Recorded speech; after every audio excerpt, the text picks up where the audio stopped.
teleនេះពីមុនបាក់ខ្លាំងណាបាក់ម្ដងនេះដល់ឥឡូវវាដុះមកវិញ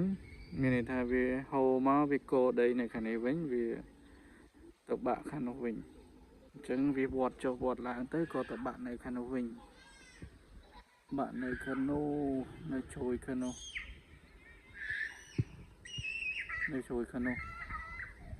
ឥឡូវខាងនោះបាក់ហើយឥឡូវវាធំ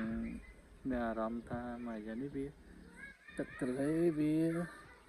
ស្រកខ្លាំងនោះស្រកខាងនោះក៏ស្រកខាងនេះក៏ដុះខ្សាច់ពណ៌មាសពណ៌ស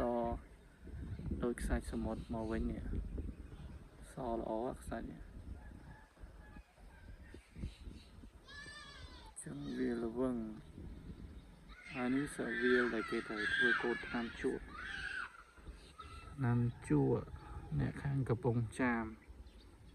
នោះថ្នាំគេអត់សូវធ្វើស្រែទេកាលនេះពីច្រើនគេដាំថ្នាំជក់